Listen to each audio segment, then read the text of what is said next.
um resumão de equipamentos instrumentais, a aula de flash essa. Bem rápido, passando por vários equipamentos instrumental que utilizamos no dia a dia da prótese dentária, né? Como eu disse, esses equipamentos, esses instrumentais dependem daquela área que o laboratório executa, né? Tem alguns laboratórios que são mais voltados para metalurgia, outros mais voltados para aplicação de cerâmica, outros para prótese total, resina acrílica, aparelho de orto, né? E outros abraçam e fazem de tudo, né? Então, com certeza, quanto mais área você aborda, mais espaço físico você precisa, né?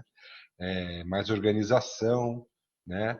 Porque a quantidade de equipamentos e materiais e a necessidade de isolamento, não contaminação de algumas áreas, então faz com que você realmente tenha cada ambiente para um tipo de trabalho, né? Uma área para gesso, uma área para polimento, desgaste, né? Uma área para aplicação de cerâmica e resina foto, que não pode ter contaminação, ou até mesmo para prensagem de prótese total.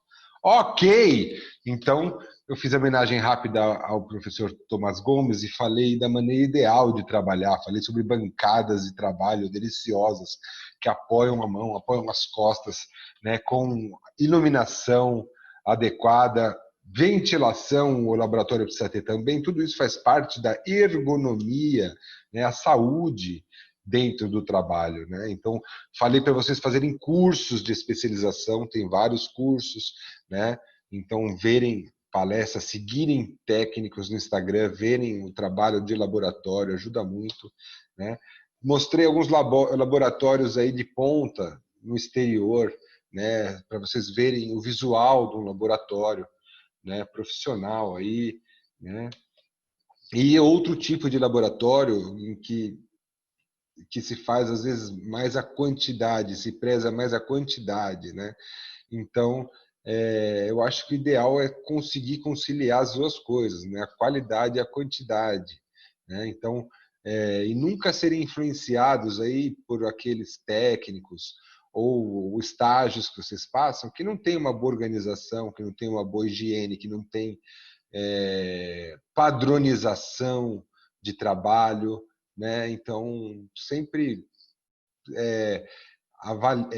sejam críticos, né? Sejam críticos para não absorver, né, maus hábitos dentro da profissão. Tá? Organização, higiene é fundamental para você ter uma melhor produção, ter menos gasto, não se acidentar. Né? E aí tudo começa lá no dentista, ele que faz o desgaste, os preparos. Eu até pedi para vocês já observarem a diferença de um preparo para fazer uma faceta, né? Uma faceta estética de cerâmica e uma coroa total que envolve todo o dente. Então são tipos de trabalhos aí que aparecem no laboratório. O dentista fez isso na boca e ele molda, né? Com materiais de precisão, ele molda e esse molde muitas vezes é enviado para o laboratório, né? Então aqui temos um molde aí de silicone, né? Então dá para ver os dentes preparados. A gente tem que verter o gesso de melhor qualidade possível aí, né? Então temos que ter aí no mínimo uma cubeta com a espátula ou grau de borracha, né? Então para misturar diversos materiais, não só gesso, tá? Por isso o conselho é padronizar sempre o grau, né? Um para gesso, outro para revestimento, né? Outro para alginato, outro para solvente de gesso, por exemplo, para deixar a peça ali limpando, tá? Não misture para evitar problemas de contaminação entre os materiais. Essa borracha vai riscando com o tempo. De trabalhar, ela vai ficando riscada, mais difícil de limpar, né? Então, padronizem a de gesso e de outras coisas. E para não gastar material e não estragar material que é caro, como gesso especial, né, nós temos que pesar e medir a quantidade de água e de pó, né? Então a balança de precisão é legal, tá? Inclusive cera, trabalhos em cera, que a gente quer saber a quantidade de metal que a gente vai utilizar, a gente pesa também, né? Dá tanto de cera, né? Multiplica pela densidade da liga, você sabe quanto de metal você vai precisar numa fundição. Não sei se a gente vai falar em fundição, mas precisa ser uma balança de precisão. E você precisa pesar gesso também, né? Gesso especial. Se você erra pouca quantidade de água, eu já falei isso, né? O gesso, né? 5 ml faz muita diferença num gesso especial, né? Que vai só 20 ml por 100 gramas, por exemplo. Então, padronize para errar menos, né? Então, um espatulador a vácuo é bem interessante, né? Ele tem uma pá ali que espatula o que espatula o material e com uma bomba a vácuo que, né, que tira o ar de dentro, então diminui a quantidade de bolhas, tá? Então esse espatulador tem várias marcas, tá? Tem várias marcas. E aí com vibração, um vibrador odontológico, a gente liga, tem diferentes intensidades, aquela que a gente acha apropriada, vai vertendo o gesso devagarzinho, ali você tem que observar o gesso escoando, né, dentro das cúspides, pelo sulco, e vai, aí se vê alguma bolha, você cutuca, tira a bolinha, não põe um monte de gesso que você não enxerga nada, e com certeza vai dar bolha de ar lá dentro. E o ar, as bolhas de ar são os nossos maiores inimigos. Então, assim, nós fazemos os modelos de trabalho. Né? O que é modelo de trabalho? É um modelo que tem que ter resistência adequada, ausência de bolhas, né? E resistência. É por isso que a gente tem que pesar o gesso, porque o gesso odontológico, a quantidade que a gente usa de água, ele fica firminho, ele tem que vibrar mesmo ele para ele. Não é que nem o gesso para artesanato, que a gente faz um aguão e copia, que é uma beleza, tudo. Porém, perde resistência, né? Então, o gesso fica mais poroso no final e ele vai poder quebrar. Você vai tirar do molde, às vezes quebra um preparo. O preparo é fininho, precisa ter resistência. Então, por isso que a gente tem que fazer o gesso na proporção correta. Então, para ter um modelo com resistência. Né? Então, ok. Por que tem que ter resistência? Porque a gente vai ter que serrar isso, separar os elementos que a gente tem que trabalhar para ver todo o contorno. Então, a gente dá um acabamento no recortador, né? Se tem água, né? Liga, sempre apoia nessa plataforma, para não. Ela tem uma plataforma ali, você põe o modelo ali, não fica desgastando com a mão flutuando, porque pode escapar e pegar no dente. É comum. Fica de olho no dente, vai desgastando a base, mas não tire o olho dos dentes, que é direto. O aluno chegar, professor, pegou um pouquinho no dente aqui, né? Então, na hora de desgastar, dar esse acabamento, esse recortar o modelo, os dentes não podem ser recortados.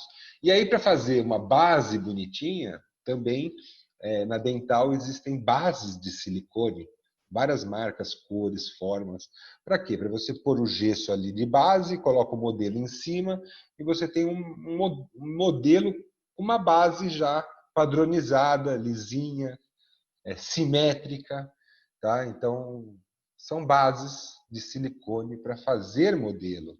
Inclusive, algumas bases dessa já tem um serrilhado que serve para a gente cortar o modelo, né? E aí a gente faz troquel sem pino, né? Então, colocando o gesso aí dentro desse buraquinho interno, né? Um gesso especial. Aí depois põe o modelo que você deixou em formato de ferradura.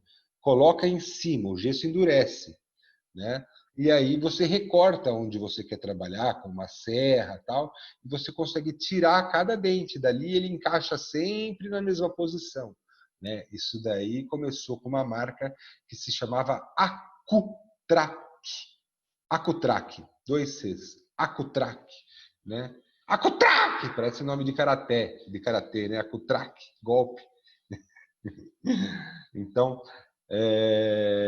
isso aí é a base para fazer troquel. Mas, normalmente, nos laboratórios, se faz com pinos. Então, a gente compra pinos, tem várias marcas, vários tamanhos, vários preços, né? e várias preferências. Essa daí é mais baratinho, né? Não tem a bainha. E aí a gente posiciona esses pinos no modelo, né? Então, para posicionar esses pinos no modelo, tem que recortar o palato, tem recortadores de palato, né, que já deixam nesse formato de ferradura aí, né? E aí depois nós temos perfuradores que perfuram embaixo e a luzinha em cima ajuda a localizar onde vai ser o furo. Você abaixa a plataforma, a broca vai lá, fura embaixo, a broca liga e fura embaixo. A vantagem disso daí é que os furos ficam todos paralelos, né? Então, quando a gente põe o gesso onde tem os pinos, a segunda parte, a parte da base desse modelo de troquel, né? Então aí quando a gente puxa, dá uma batidinha, ele solta, né? Já com os pinos, entendeu? Já com os pinos. E aí, porque os pinos estão todos paralelos, então isso solta, que é uma beleza, né? Então, aí a gente vem serrando, porque já tem aonde encaixar, já tem ali o tabuleiro para a gente encaixar as peças, né? Então, ali no caso, nessa segunda foto, reparem que a base é de gesso, é assim que a gente faz. Na primeira foto, a base é de plástico, é melhor desse jeito, mas requer mais máquinas para fazer isso, tá? Então, depois eu mostro um vídeo para vocês dessa técnica, tá? Mas normalmente é feito com gesso, tá? A maioria dos laboratórios, como está embaixo. A gente serra, ou com uma serra, ou com um disco específico para cortar gesso, né? E aí a gente serra o modelo cortando em partes, as partes que nos interessa isolar, né? Então vem cortando com disco, existem máquinas mais sofisticadas que cortam com um disco maior, apontando com o laser aonde que corta, né? E aí sim o passo seria fazer isso aqui agora, depois que você tem o troquel, expor o preparo, né? Expor o preparo, né? Com um lecron, um bisturi, com o próprio motor, né? Tirar essa gengiva de gesso, para a gente observar o preparo que o dentista fez por completo, e esse preparo sai da arcada, né? Isso é troquel. Nós podemos trabalhar agora com cera, com resina foto, né? Com que for prosseguir o trabalho, né? Então, no caso aqui, a gente começou aplicando uma resina foto, né? Então a gente montou no articulador, a maioria dos laboratórios usam charneira, eu já falei algumas vantagens e desvantagens, né? A charneira, às vezes, para trabalhos pequenos, funciona. Você vai fazer um dente, um pré-molar, talvez.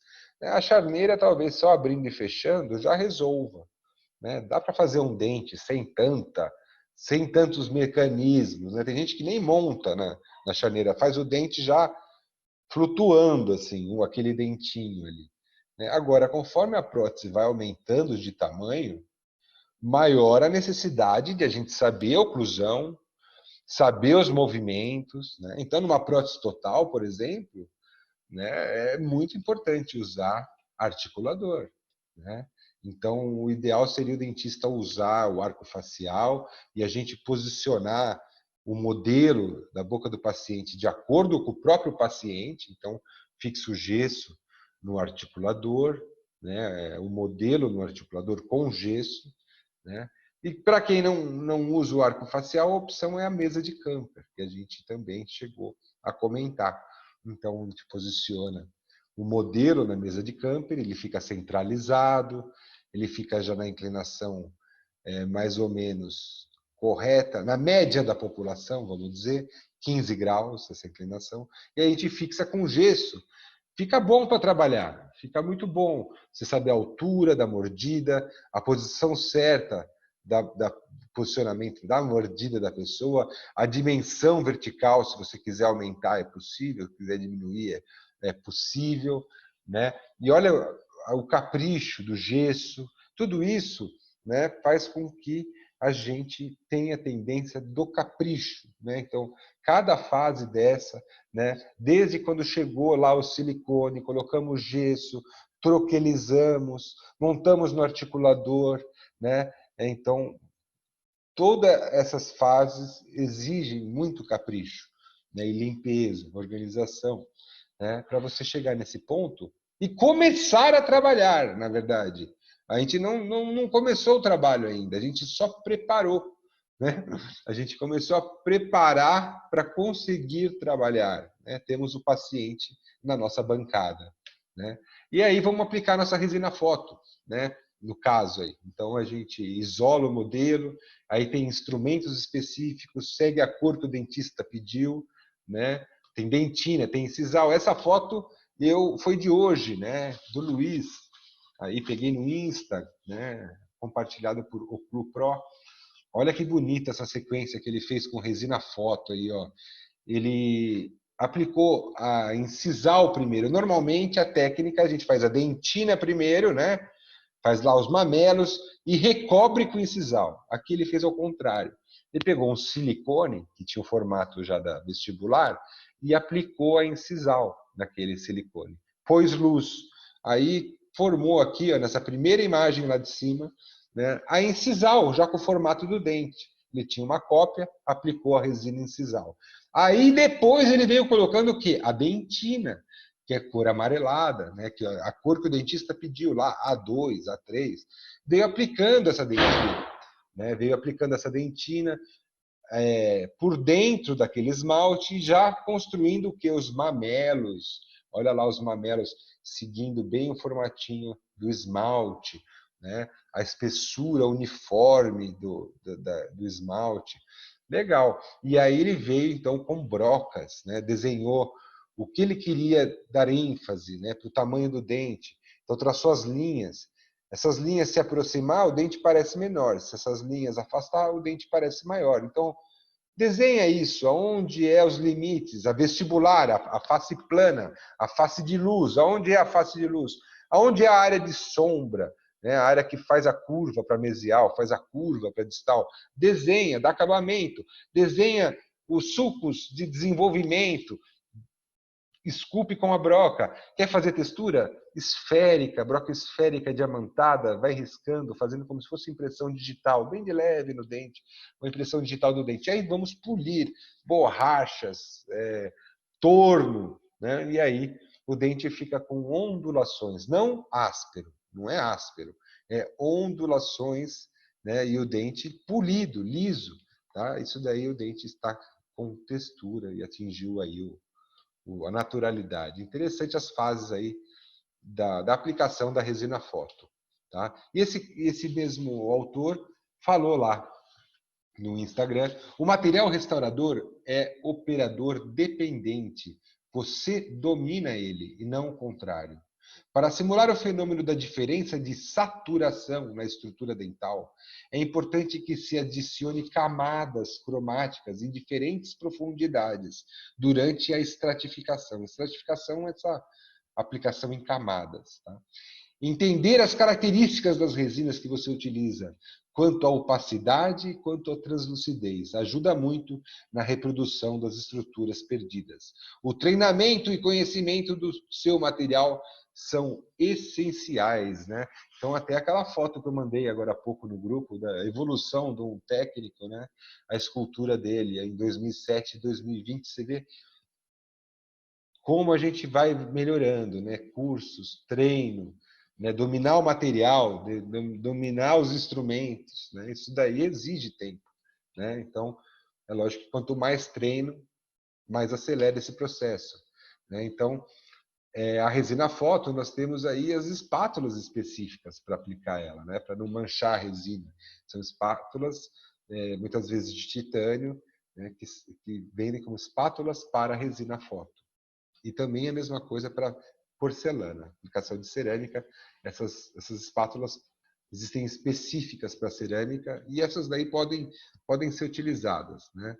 Então, aí nós trabalhamos com resina foto, precisamos de um fotoativador, né? Ativação por luz. Então, existem essas caixas de luz, são polimerizadoras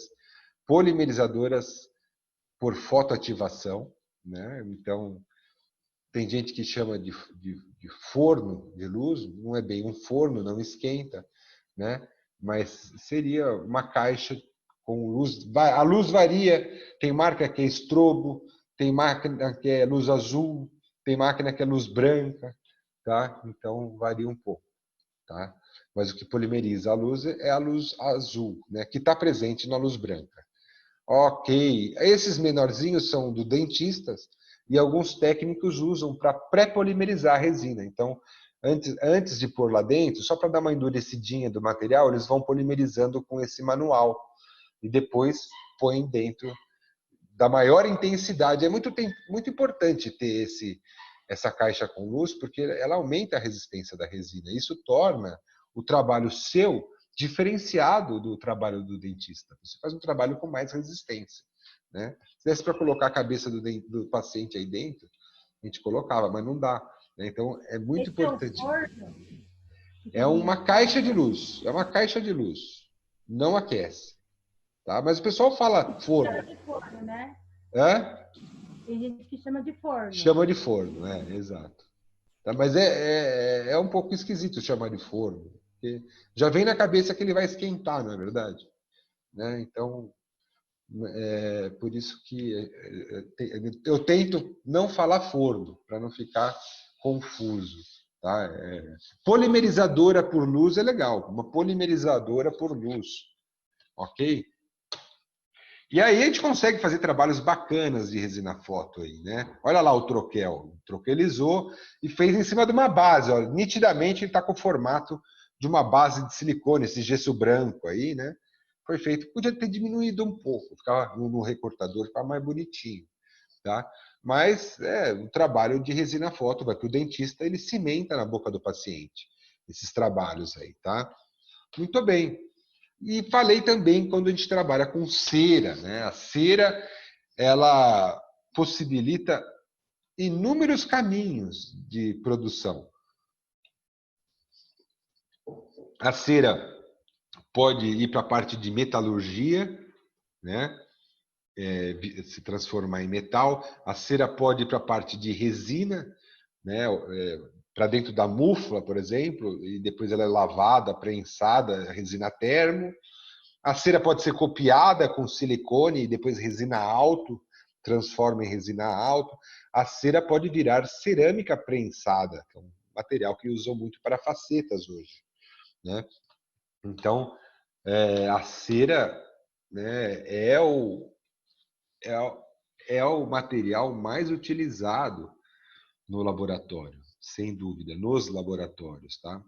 Então, a cera de fundição são essas em lata, vem escrito cera para fundição, a gente aquece para esculpir os dentes, né? Que depois vão para o interior de algum material e depois vai ser derretido, né? Para ser preenchido por outra coisa. É isso que nós vamos ver. Né? A cera pode ser transformada, então, depois que ela derrete, o metal pode entrar nesse molde, né? As resinas acrílicas podem ser prensadas nesse molde, né? E as cerâmicas também, com esse dentinho que derreteu dentro do revestimento, pode ter uma prensagem de pastilhas de cerâmica, aí que tem várias cores, e você faz materiais para facetas, onleis, coroas totais, né? Sem metal, cerâmica prensada. E para fazer a cera, derretê-la e trabalhar com escultura progressiva, a gente precisa ir aquecendo ela, se possível sem sair fumaça, sem queimar a cera, né? Então a gente trabalha com gotejador sobre a lamparina, né? Ou podemos ter um aquecedor por indução, ele aquece o instrumento também, muito rápido. Podemos ter gotejador elétrico, que tem a vantagem de padronizar a temperatura, né? Ou seja, você trabalha sempre, se estiver saindo fumaça, você abaixa a temperatura e vai para uma temperatura um pouquinho menor e não queima a cera. E você trabalha daquela forma, padronizando. A cera tende a ficar mais homogênea, né?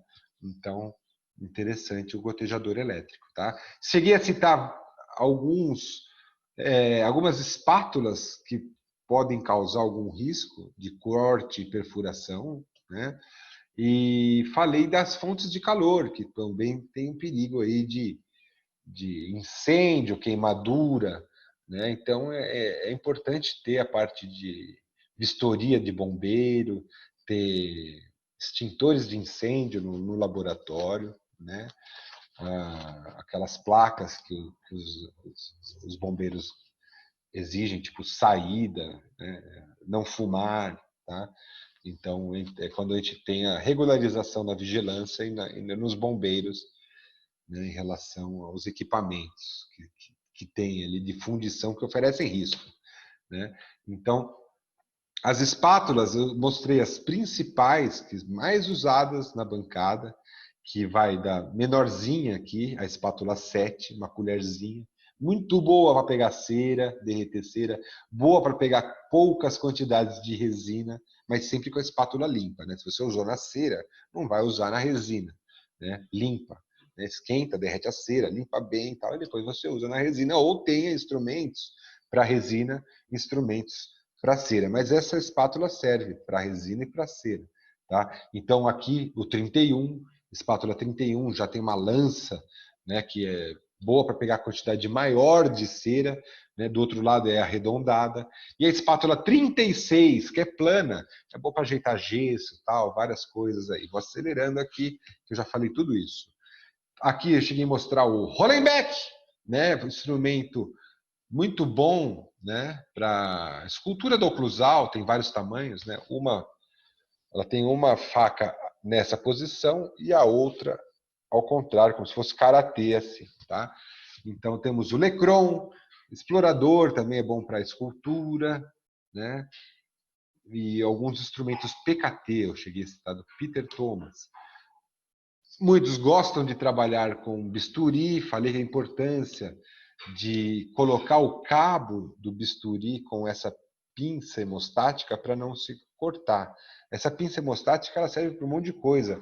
Tirar, por exemplo, o trabalho que ficou pronto dentro do forno de porcelana, né? Você vai com essa pinça aí, pega o trabalho de dentro do forno, para não queimar a mão, né?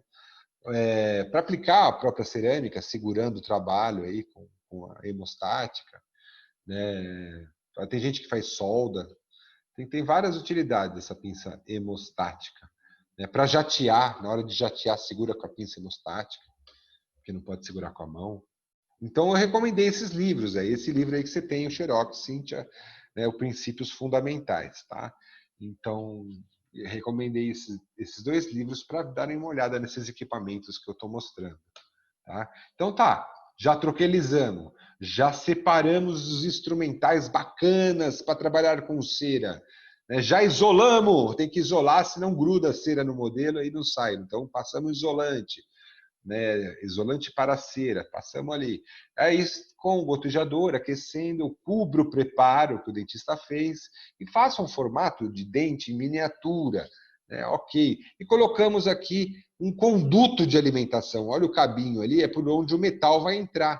O metal vai entrar por aquele conduto ali de alimentação.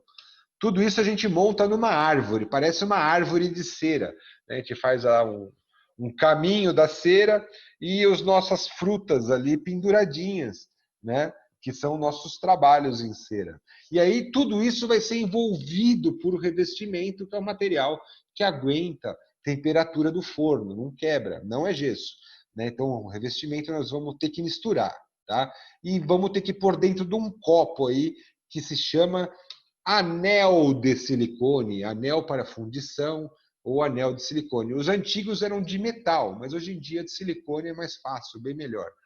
Tá? Então, fechamos esse anel, né? E, olha lá, vários tamanhos, se você fazer a fundição grande. Assim que faz aí aliança, bijuteria, é igualzinho, pessoal, igualzinho. Só que no nosso caso a gente vai fazer dente, tá? Então, a gente tem esses anéis de fundição, né, com a base, eles têm uma base formadora de cadinho, se chama que ela tem uma entrada assim para o metal entrar, vamos dizer, um afunilamento ali onde você prende o trabalho, né? E tem vários tamanhos, dá para fazer trabalhos maiores, inclusive de resina para fundição, né? Você vê ali que tem um vermelhinho, é resina, para a fundição, tipo Duralei, tem esses nomes, assim, Dencrilei, né? E esses trabalhos de implante precisam de chaves para tirar os parafusos, tal, né? Tem chaves do tamanho correto para parafusos corretos de acordo com cada marca, né? E aí vamos trabalhar com resina um pouquinho, então pega o DAP ou o Potijon e aí a gente mistura com resina para fazer próteses maiores, né? Para fazer fundição de próteses maiores, né? Ou a técnica pó líquido, com pincel, técnica com pincel, né? Molha no líquido, depois no pó, faz uma bolinha e vai aplicando ali, ó, e vai fazendo o seu, por exemplo, coping de resina, vai derreter e vai virar metal, né? Nesse caso que nós estamos fazendo fundição, né? Então, tanto a resina quanto a cera são utilizados para fazer os trabalhos, né? Então, olha lá, uma foto do curso, que a gente estava fazendo uma prótese adesiva. Lá, então a gente foi com o pincel, fez aquela parte vermelhinha, depois esculpe o dente no meio e faz a fundição, né? Agora, na cerâmica prensada é muito parecido, é muito parecido. Também posiciona o trabalho de cera, né, dentro de um anel. Só que o anel não é para fundição, é anel para prensagem, é outro anel, né? Então, se a gente observar o anel para prensagem, ele tem um tubo no meio, né? Parece que tem um prédio ali redondo no meio, ali preto, né? Um cilindro preto. Os anéis para prensagem têm esse cilindro, porque isso daí vai virar um buraco no revestimento depois que tira, né? E nesse buraco é que coloca a pastilha, coloca o êmbolo para prensar a cerâmica, né? Então vai deixar um negativo esse cilindro, vai virar um buraco, né? Eu não estou entendendo, olha aí. Então, esse daí é um anel de fundição? Não. É um anel para prensagem de cerâmica. Ele tem ali, ó, lá, um tubo no meio, que é onde vai ser prensada a cerâmica.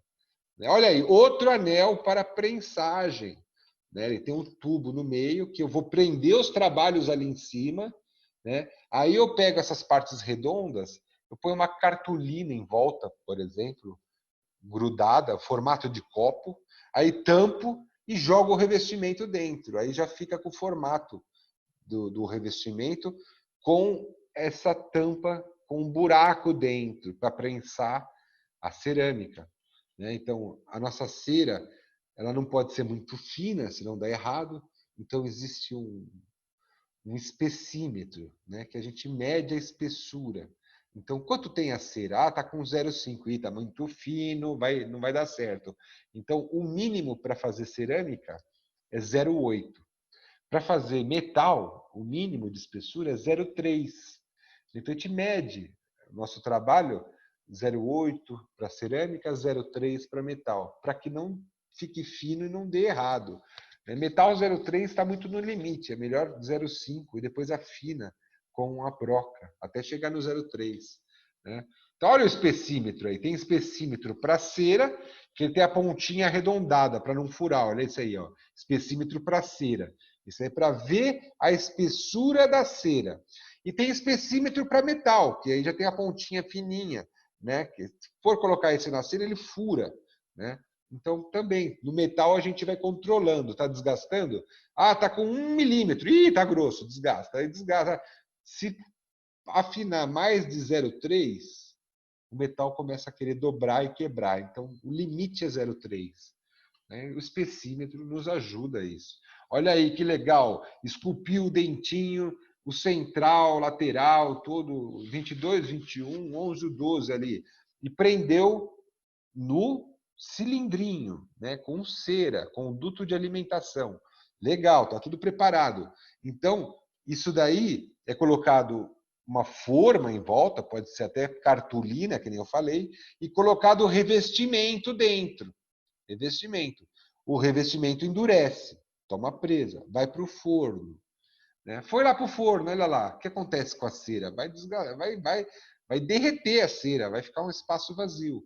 Olha lá, eu vou prensar a cerâmica. Eu já coloquei pastilhas de cerâmica, já coloquei os êmbolos lá dentro. tudo está esquentando. Eu limpei o anel, está limpinho ali, vamos prensar a cerâmica. Eu vou precisar de um forno de prensagem, né? Então, eu pego a pastilha da cor certa, tem várias cores, né? E aí, lá dentro do forno dessa prensagem, acontece isso daí. Você tem o revestimento que você fez, que tem um caminho dentro, onde tinha o cilindro. Tem um túnel. Aí você joga dentro do túnel a pastilha. Joga dentro do túnel o êmbolo, que é o que prensa. Aquece o forno, aquece, a pastilha derrete. E aí, a gente prensa esse trabalho de cerâmica dentro daquele molde negativo e o dente fica um dente de cerâmica prensada, né? Então tem várias marcas que fazem isso. O forno abre e a gente vê isso daí. O bloco de revestimento, o pino afundou lá dentro, né? Porque prensou. E aí a gente tem que aí um forno, né? Nacional para, né, fazer prensagem. E aí a gente jateia, limpando a peça até garimpar ela lá dentro, está pronta para pigmentar e dar acabamento. Então, é uma sequência aí de cerâmica prensada, tá? Cerâmica prensada. Vai cair aí a ligação, a gente retoma em minutos, tá? Aproveita o copo de água e já retoma. Então, estamos falando sobre o revestimento, né? Vocês viram que o nosso trabalho de cera vai para dentro de um anel, ou o anel de fundição, ou o anel de prensagem da cerâmica, né? E vai ser preenchido isso com revestimento, tá? Essa é uma marca de revestimento bastante conhecida no mercado, né? E para vocês verem que ele tem um líquido, não é com água que a gente mistura, vem um líquido certo, que é a sílica coloidal, e a gente tem que pesar o pó, medir a quantidade de líquido certinho, porque o revestimento ele expande, né, no forno. Com o calor, os cristais crescem e ele expande. É bom que expanda. Vocês vão ter isso na aula de fundição. Tá? Esse é o revestimento que a gente tem usado ultimamente lá no curso, né? É um revestimento muito bom, tá? E aí, o revestimento também é legal espatular a vácuo, também é bom, assim como o gesso, né? E aí a gente verte com todo cuidado também, aos poucos, igual o gesso. Vai colocando aos poucos, com vibração, ele vai subindo, envolve sua escultura de cera e esse revestimento toma presa, né? Se a gente observar, o nosso trabalho de cera está ali dentro, ó, dessa forma aí, tá? Se fosse transparente o material, a gente estaria vendo isso aí, né? Um caminho que quando essa cera vai derreter, o metal vai entrar. É um caminho para que o metal entre quente ali onde estava a cera. Vai formar um buraco ali, inclusive com os seus dentes que estão lá dentro, que você esculpiu. Então, isso precisa de um forno elétrico, uns 950 graus. Varia de metal para metal. Que metal você vai fundir? A gente vai ter aula de metal depois. É ouro, é níquel cromo, é cobalto cromo, é prata. Tem uma variação muito grande de metais e de temperaturas que a gente tem que usar. De forma geral, precisamos ter o forno de fundição. Esse aí é um antigo, que digital, não, esse daí é analógico, mas os mais novos são digitais, né? Então, por exemplo, esse daí menorzinho, para laboratório menor, né? Então, tem vários tamanhos também, de acordo com a quantidade de trabalhos que o laboratório tem para fazer, né? Então, esse daí já é digital, ó, ele colocou, ali está a temperatura 31 e ele vai até 1050, então falta bastante ainda, não está nem vermelhinho ainda. Então, alguns laboratórios chegaram a usar bastante também até forno a gás, né? E laboratório de PPR usava bastante, eu acho que tende a diminuir, mas existe forno a gás, tá? Esse elétrico tá esquentando, tá 900 graus, ele fica vermelho o negócio, hein? Fica vermelho, não sobra cera nenhuma e derreteu tudo, virou CO2 mais água, um espaço vazio para que o metal entre. Tem ali o cadinho. O cadinho é aquela base do lado esquerdo ali, onde a gente põe o metal dentro para derreter. Tem uma pinça tenaz, que a gente remove do forno. Isso daí que está quente para chuchu, não dá para pegar com a mão. Né? Então, a gente põe o metal ali e vamos derreter esse negócio aí. Precisa de maçarico. Pega o maçaricão, gás, então, precisa de um botijão de oxigênio, maior parte dos metais que a gente trabalha, precisa de um botijão de gás mesmo, normal, e o de oxigênio, né, que o maçarico você controla ali a chama correta nessa mistura. E aí consegue o máximo de calor para derreter isso daí, que é níquel cromo, cobalto cromo, muitas vezes, temperatura alta para chuchu, é um tipo de aço, né? E aquilo vai derretendo, tem que usar óculos escuros, logicamente, luvas antitérmicas, né? Então, e proteção, equipamentos de proteção individual. Aí, maçaricos antigos, hoje existem mais modernos, né? A centrífuga, nesse caso aí, é manual. Eu dei 3 voltas nela, assim, prendi. Na hora que eu solto, ela sai girando e o metal entra. O metal entra dentro daquele molde que você criou. Então, pela inércia, né, o metal tende a ser jogado para fora. E vai ter uma boca falando: vem aqui, meu filho, que entra o metal e transforma aquele espaço vazio e que estava a ser ali dentro, ele é ocupado pelo metal. Né? Olha lá, o metal entrou pelo túnel, entrou pela abertura do anel. Né? E ele esfria. Deixa ele esfriar naturalmente, você tem a sua joia ali dentro. Então, existem centrífugas mais modernas, que são elétricas. A do curso é assim, você fecha a porta, ela gira eletricamente, não tem que dar mola, força nenhuma, né? Então, é mais seguro, porque ela só gira quando fechar a porta, então você nem vê o que acontece lá dentro, né? Então é mais seguro, tá? Mas eu tenho a de mola até hoje, tá? Funciona, é mais barata, tá tudo bem. Ok. E hoje em dia tem até centrífugas com fundição por indução. Então você digita lá, vê na bula, quanto a temperatura do metal? 1.200 e não sei quanto. Você digita lá, 1.200 e não sei quanto. Põe lá dentro, como se fosse um micro-ondas. Vai derreter o metal, girar e está feito a fundição. Não tem contato aí com maçarico, gás, nada disso. Uma fundição bem mais segura, né?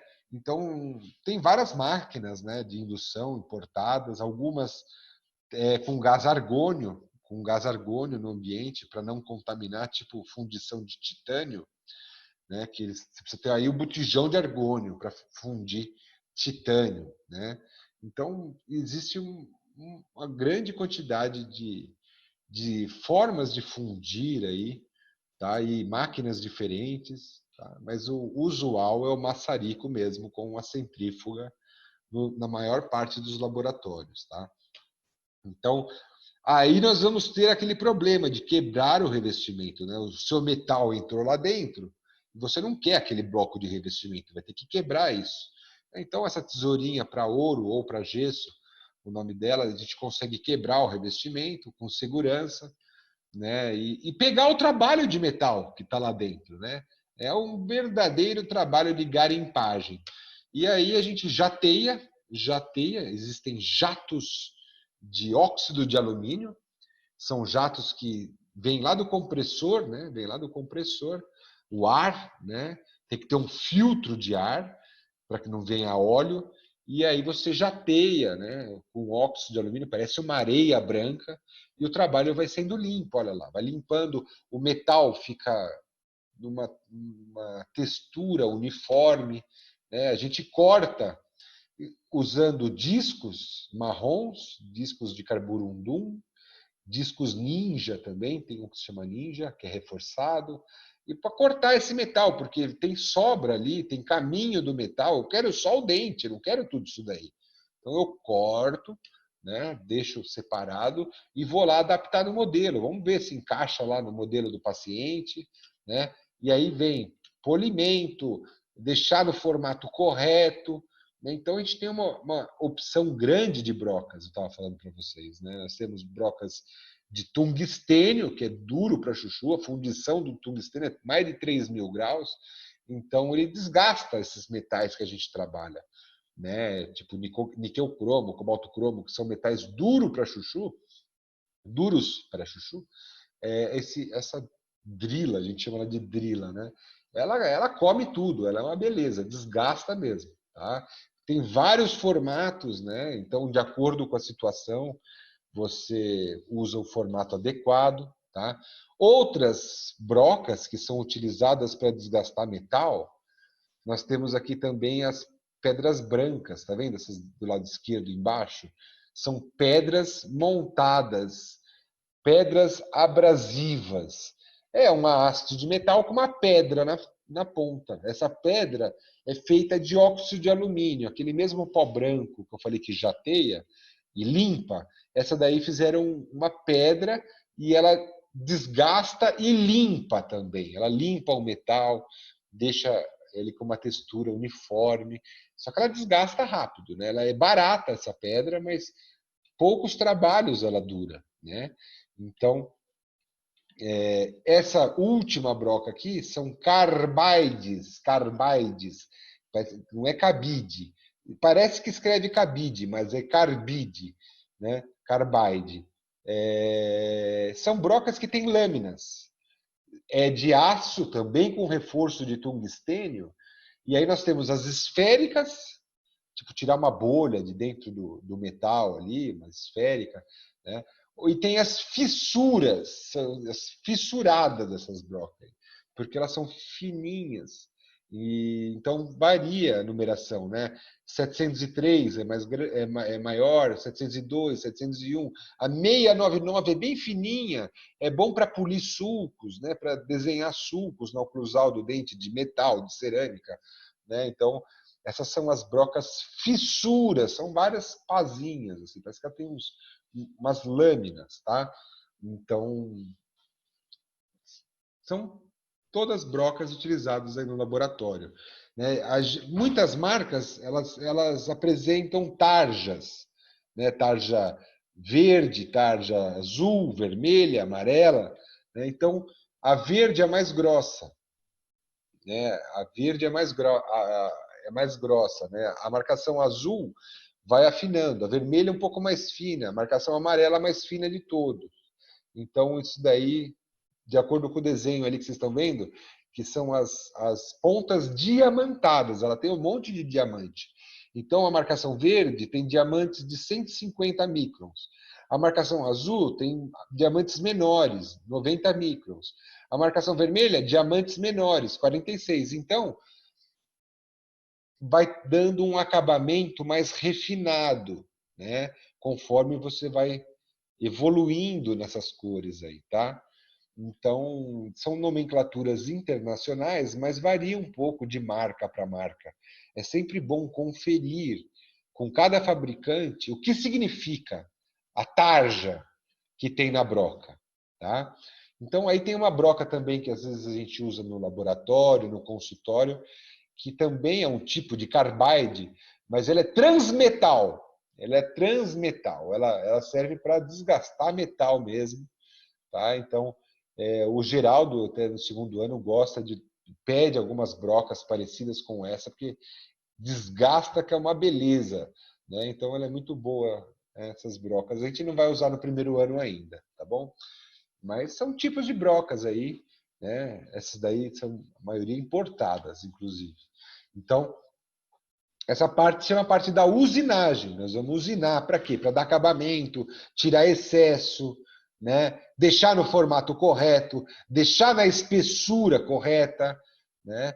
Então, deixar com as características que a gente deseja na prótese, né? Até quando deseja polir, deseja que fique liso, então passa borracha, tem borrachas de polimento para metal, borrachas de polimento para resina, borrachas de polimento para cerâmica, né? Então, pelos também, discos de pelo, discos de feltro, para a gente ir deixando cada vez mais liso. Existem pastas diamantadas, existem blocos abrasivos para metal, para resina, tudo isso, né, usar o material certo, né, com o equipamento certo, indicado para aquele material, né?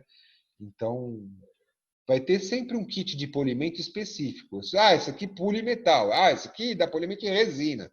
Você precisa saber, né, na hora de comprar a coisa certa. Aqui, uma borracha para metal. Normalmente, essas borrachas para metal é marrom, verde e azul a sequência. Tá? Essa daí é a mais grossa, é a marrom, depois verde, depois azul. Um professor meu falava tronco, folha, céu, né, para memorizar. Tá? Marrom, verde, azul. Então, para polir metal. Agora, tem casos que a gente não quer polir metal, quer que ele fique áspero mesmo. Por exemplo, nesse coping. Olha que coping mais bonito, que foto show. Né? Então, foi feito com cera, fundiu, cortou, tirou os excessos. E aí começou a pentear o metal. A gente fala pentear, né? Que passa a broca de tungstênio, aquelas pontas de tungstênio, as drilas, num sentido só. É específica para metal, essa broca, né? Você vai passando num sentido. Reparem que o metal parece que fica como uma escama de peixe, né? Parece que tem uma textura. Isso daí serve para quê? Para que a porcelana grude melhor, né? Então a gente deixa com uma textura. Depois a gente vai lá no jato de óxido de alumínio, que é o jato de areia que muitos falam, e jateia para ficar mais áspero ainda. Então esse metal está limpo, descontaminado e retentivo, áspero, né? Então a cerâmica abraça esse metal, contrai em cima dele e adere ao metal. É isso que é uma prótese metalocerâmica. Reparem a região do chanfro aqui, ó, que ele fez uma cinturinha no metal. Ó. A cinturinha já existe no preparo, né? O dentista já fez o chanfro. Olha como é importante. O chanfro do dentista, que a gente caiu na prova ali. O chanfro. Né? Aí o metal vem em cima também com chanfro. Ou seja, sobrou espaço para quem? Para a porcelana. A porcelana vai ter uma bossa, vai ser convexa. E você tem uma área côncava. Então, isso aumentou o espaço de porcelana.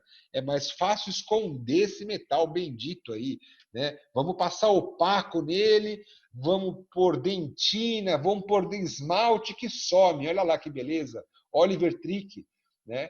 Então, a aplicação de opaco, tem gente que aplica com pincel, tem gente que pega, tem um instrumento que é bolinha de vidro, é muito bom para aplicar opaco. Tem gente que não gosta de perder o opaco no pincel, porque o opaco é caro. Aí você pega um pincel, chupa tudo ali no pincel e sobra pouco ali para você aplicar. Então, o pessoal prefere bolinha de vidro, né? Uma bolinha de vidro. Por que não o Lecron? Porque o Lecron não pode. Ele é mais, ele é desgastado pela cerâmica, cinzento o material. Lembra disso? Espátulas adequadas para cerâmica e para resina foto. Então, olha lá, aplicando o opaco, bonitinho, vamos esconder esse metal. Isso vai para o forno de cerâmica, né? Então, vai para o forno e aquele opaco ele sinteriza, olha só, a resina polimeriza, né? O gesso cristaliza, a cerâmica sinteriza, né? Por quê? Porque os pós da cerâmica, eles aquecidos, vão lá, grudam e viram como se fosse um vidro, né? Então, eles chegam quase na temperatura de fusão. Os pós se unem, né? Mas não derrete, senão sai o formato. Né? Ele só contrai, se aproxima e vira um vidro. Tá? Então, esse opaco foi para o forno, virou um vidro grudado no metal. E aí a gente vem com mais pó de vidro. Eu tô generalizando vidro para vocês entenderem, mas é uma cerâmica mais complexa que o vidro. Ela tem componentes de reforço dentro dela. O nome correto é cerâmica mesmo, tá? Então, olha lá, a gente tem um monte de potinho com couro. O dentista pediu a cor A3. Eu vou lá, pego minha dentina A3, é um pó rosa. Eu vou aplicando o pó rosa, a dentina, faço os mamelos. Aí eu pego o meu pó azul, que é esmalte, e vou vou cobrindo ali um pó branco, tem azul, e vou cobrindo aquele pó rosa e faço a camada de esmalte. Isso é uma coisa mais difícil do que a resina foto, porque a resina foto a gente ia aplicando e já vendo o mamelo amarelo, o dente ficando a cor que está ficando. Aqui não, aqui eu estou fazendo, mas a cor não vai ficar rosa. Depois que sai do forno, é que ela está na cor de dente mesmo. Então ela precisa sinterizar ainda. Né? Então, nós temos pincéis apropriados para cerâmica, geralmente eles têm a ponta fina e o corpo grosso, para eles absorverem água e você conseguir levar a água para o trabalho. Esse trabalho é um pó de cerâmica com água que é aplicado. O líquido também vem um líquido, mas é basicamente água.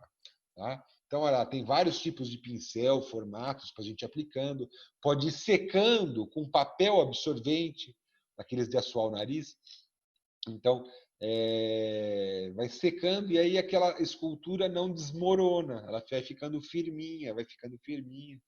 Né? Tem gente que seca com secador de cabelo também, põe lá o secador de cabelo para esse trabalho ir para o forno.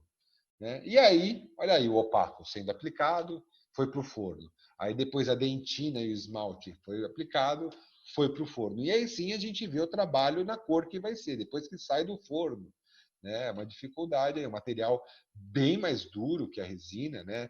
Bem mais duradouro, impermeável, não absorve água, mais estável, né? Mais estético. Então, é a tendência e os dentes de cerâmica, as facetas de cerâmica. Né? Mas a resina foto está evoluindo muito, já está chegando pau a pau aí na cerâmica, né? Na estética, quem sabe na resistência.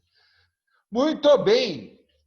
Então, nós temos aí os fornos para queimar. Queimar cerâmica não é um nome muito correto. A cerâmica não queima, não pega fogo. Vai evaporar e sinterizar, né? Queimar pega fogo, tem CO2, água. A gente fala queima da cerâmica, todo mundo fala queima da cerâmica, mas no nosso caso não era um nome muito correto, mas é usual, é usual. Primeira queima, segunda queima, terceira queima, isso daí é o que mais se fala, tá bom? Então ali o forno tem várias programações de a velocidade que ele vai fechando, tudo mais, né? E assim nós estamos preparados para dar acabamento na cerâmica, esculpir com pontas diamantadas, né? Algumas marcas aqui nacionais colocam F na broca quando é o corte grosso e FF quando é corte fino. Então a ponta diamantada F é grosseira, a ponta diamantada FF tem um corte mais fino. É outra nomenclatura possível também para as pontas diamantadas. E olha lá, com essas pontas a gente faz textura, né? Depois também a cerâmica tem a opção de ir para o forno e dar um glaze, é um brilho final, né? Então, como se fosse um esmaltado final no dente, tá? Isso aí é a última queima. Aí sim, vamos respirar um pouco e falar sobre equipamentos utilizados com resinas, tá?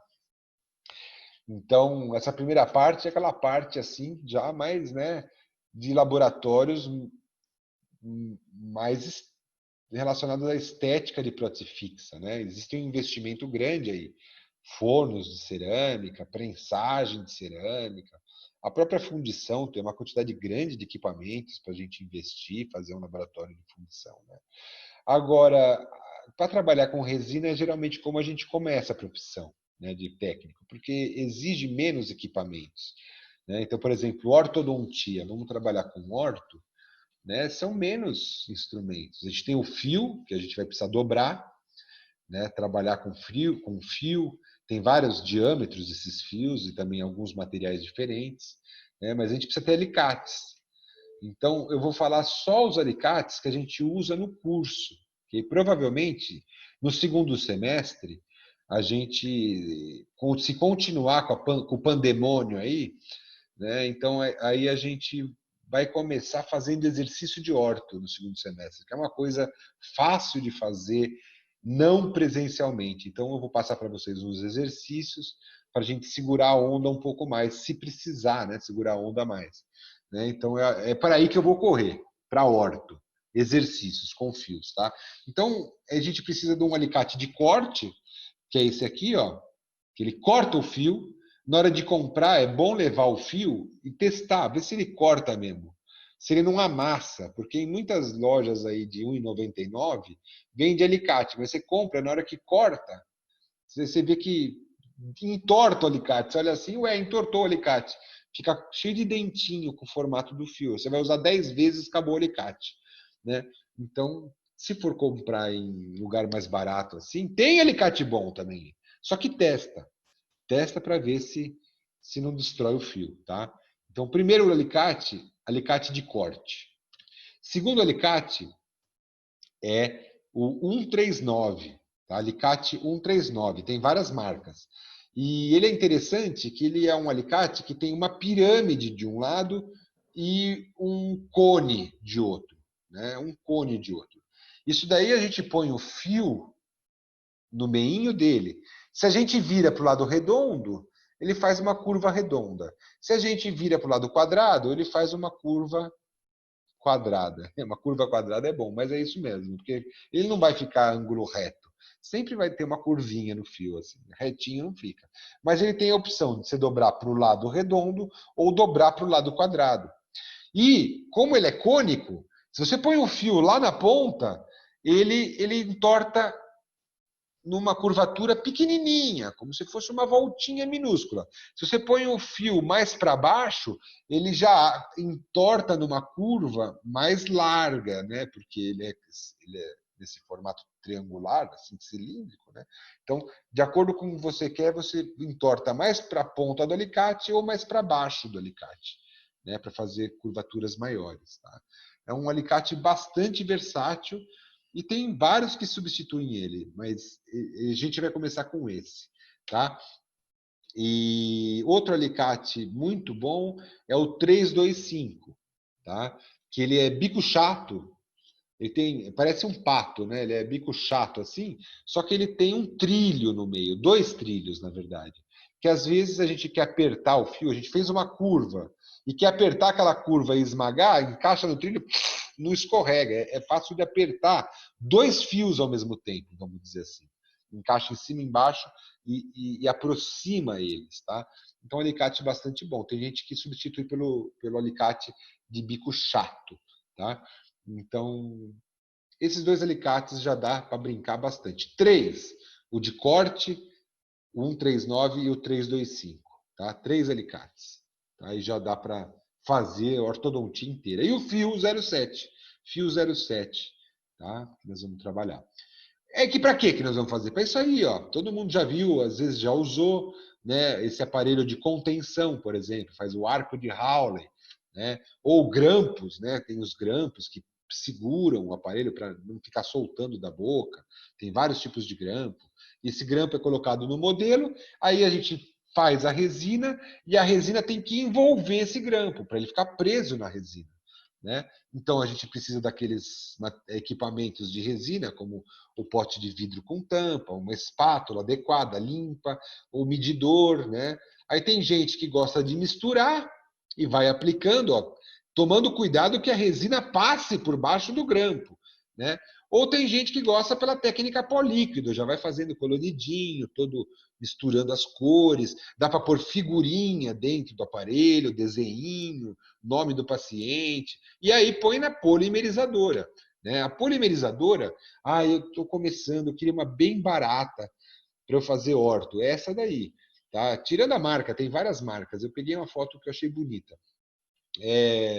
Então, essa polimerizadora não tem calor.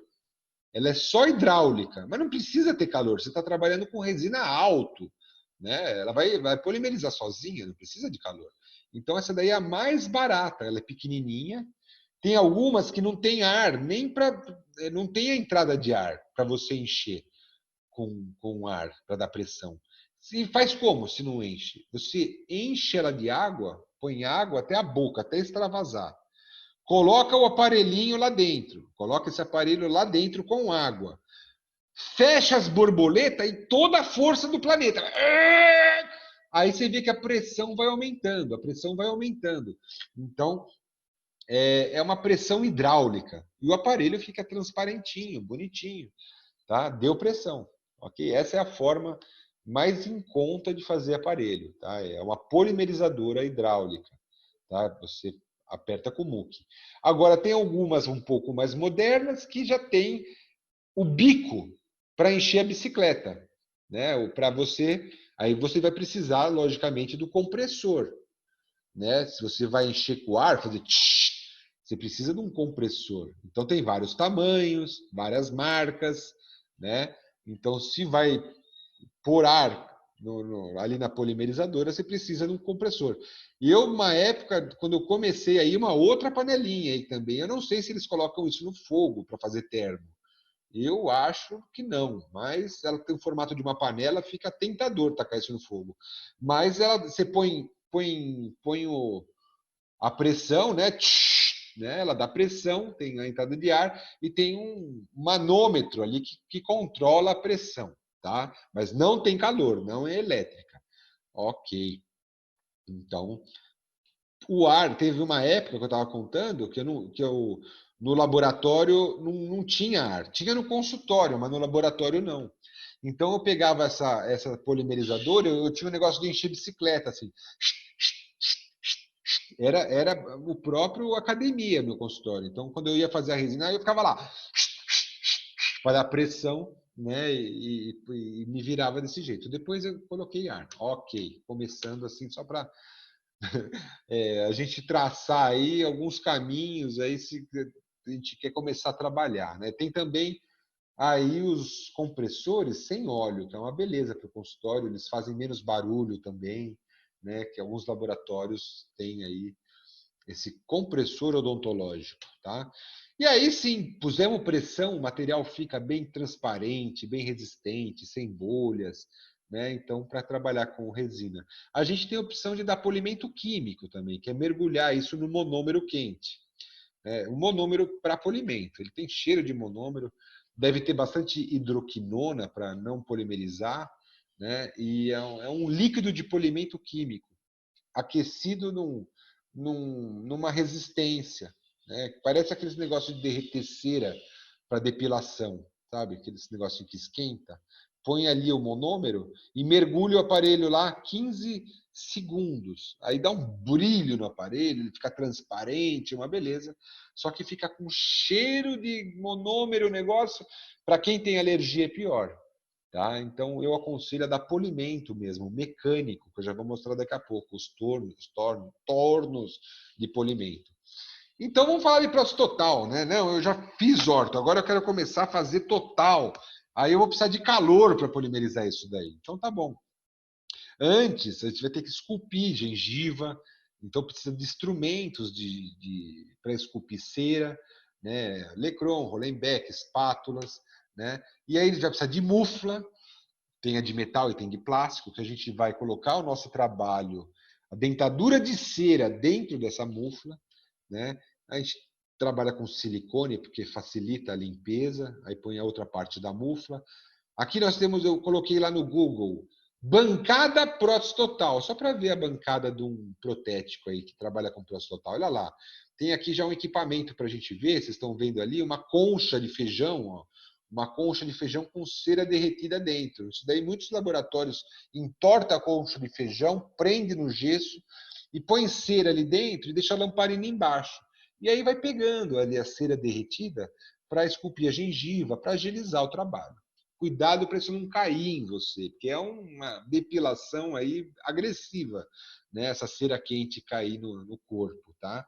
Mas é uma coisa usual em muitos laboratórios, tá? Então fez com cera, ele já incluiu na mufla, já abriu a mufla, olha as muflas aí, e já lavou a cera foi embora, já lavou, água quente, detergente, olha aí, a mufla de plástico aberta, as resinas para pigmentar, olha uma placa de vidro com veias vermelhas, para aplicar veias, para parecer sangue mesmo, olha o pai das próteses caracterizadas aí. Vamos caracterizar então. Vai colocando resina média, rosa roxo, rosa marrom, rosa preto, de acordo com cada paciente, né? Aí vai aplicando veinhas, tal, resina termo, misturei a resina. Olha, fecha esse pote de vidro e vai evaporar tudo o monômero, vai ressecar a resina, meu filho. Ok, vai lá e prensa esse negócio. Vai ter uma prensa que pode ser hidráulica ou manual. Tá? A prensa pode ser hidráulica ou manual. O ideal é a hidráulica, porque você vê quanto de pressão você está dando, né? Então, a hidráulica, essa daí cabe 3 muflas, por exemplo. É interessante, precisa na precisão. Mas, como eu falei, o meu laboratório, antes eu fazia esporte. Eu tinha uma manual, e aí, do mesmo jeito que eu enchia lá a polimerizadora na mão, eu também prensava na mão. Vai, muque! Força total e prensa. Né? Então faz um pouco de academia aí. Precisa ser um gorila, né? Para trabalhar aí desse jeito, olha lá a marca. Né? Então, também dá certo, tá? Para quem está começando, é muito mais barato uma prensa manual do que uma prensa hidráulica. Então começa ali com a manual, né? E aí vai, colhe os frutos e investe na prensa hidráulica, né? É bom ter esses parafusos, se chamam placa Jeton. Placa Jeton. Essa placa aí é quando a gente dá pressão, o ideal é apertar esses parafusos, para que a pressão continue na mufla, né? Porque a mufla está lá na prensa, né? Está aqui na prensa. Aí você vai tirar dali para pôr calor. Só que nessa de tirar, ela pode abrir, pode entrar ar, pode dar bolha. Então essa placa Jeton, ela lá na prensa, o trabalho na prensa, a gente aperta esses parafusos e mantém a posição fechada. Na hora de tirar, ela não abre. Aí a gente vai polimerizar, né? Então, existem também, em vez da placa Jeton, essas prensas de bancada, prensa de cocção, né? Que já não é legal, porque você tira de uma prensa e põe na outra, para ferver, por exemplo. Né? Nessa de tirar, já perdeu a pressão. Então, eu trabalhei com isso muito tempo, dava certo, mas eu tinha medo de perder a pressão que eu pus. Né? Então, olha lá a placa Jeton. Ela saiu da prensa com a placa, apertando. Saiu, então não perdeu a pressão. Aí foi lá numa panela grande com água, fogo bem baixo para não dar bolha, e estou polimerizando essa prótese. Né? Também temos opção de polimerizar no micro-ondas, também temos opção de polimerizar na polimerizadora com ar, né? E com a mufla, da pressão da mufla e também pressão do ar e também aquecer eletricamente. Né? Aí depois esse material polimeriza lentamente, esfria lentamente, a gente tem que quebrar todo esse gesso. E aí, vamos lá, no martelo, quebrando o gesso especial, devagarzinho, protegendo a prótese, vai desincluindo. Tem martelete pneumo... Como é que é? Martelete... Pneumático. Pneumático, exatamente, pneumático. Né? E ele vai quebrando o gesso, a gente vai garimpando a prótese, né? O martelinho, vai limpando a mufla, vai tirando todo excesso de gesso. Aí a prótese está um pouco suja de gesso, vamos limpando. Com as brocas vamos dando acabamento. Com borrachas, lixas, vamos alisando. Temos também o torno de polimento, que a gente pode colocar essa roda de pelo. Né? Então, o torno de polimento tem com uma velocidade, duas. Né? E aí vamos sempre umedecendo, tomando cuidado para não queimar a resina.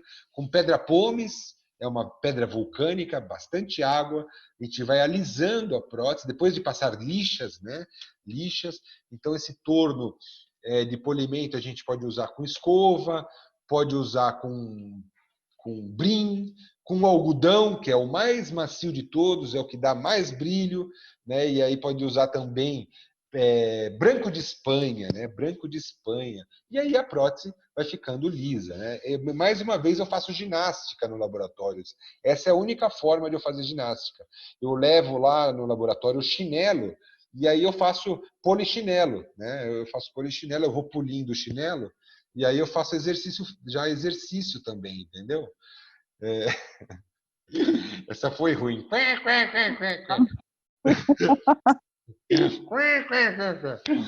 Então, é muito importante as próteses estarem lisas, né? Para não reter bactéria, né? Bem arredondada, para não machucar o paciente, né? Para não acumular placa bacteriana, tártaro. Então,